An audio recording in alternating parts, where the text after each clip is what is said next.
नाशिकमध्ये 20,000 कोटींहून अधिकची कामं हातात घेतली। त्यापैकी 6,000 कोटींच्या कामांचं आज भूमिपूजन। मुख्यमंत्री देवेंद्र फडणवीस यांचं वक्तव्य। दिवाळीनंतर सोनं आणि चांदीच्या दरामध्ये पुन्हा वाढ। सोन्याच्या दरात 3,000ची तर चांदीच्या दरात प्रति किलो 10,000 रुपयांची वाढ।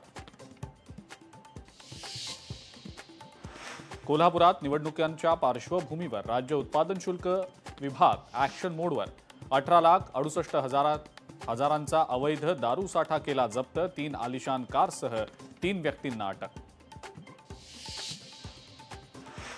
चंद्रपुरातल्या ताडोबा व्याघ्र प्रकल्पातील चंदा वाघीण वनविभागाकडून जेरबंद। स्थानिकांच्या तीव्र विरोधानंतरही चंदा वाघीण जेरबंद। वाघिणीला रुग्णवाहिकेतून सह्याद्री व्याघ्र प्रकल्पाकडे केलं रवाना। अमरावतीच्या मेळघाटातल्या दुर्गम भागांमधले रस्ते आजही नाहीत चादरीची झोळी करत। गर्भवती महिलेला नेलं रुग्णालयात। जंगलातनं खडतर रस्ता पार करत आरोग्य कर्मचाऱ्यांची कसरत।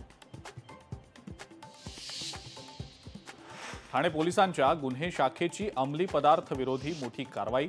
2.28 कोटींचं मेफेड्रॉन जप्त करत 2 जणांना केली अटक। नाशिकच्या चांदवडमध्ये शेतकऱ्याची आत्महत्या। कर्जबाजारीपणाला कंटाळून शेतकऱ्यानं संपवलं जीवन।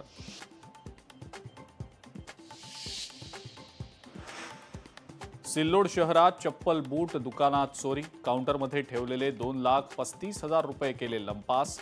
अज्ञात चोरटे सीसीटीव्हीमध्ये चित्रित। पंढरपूरमधल्या तिसंगी गावात ज्वेलर्सच्या दुकानामध्ये चोरी। तलवार आणि बंदुकीचा धाक दाखवत 6,80,000चा मुद्देमाल केला लंपास।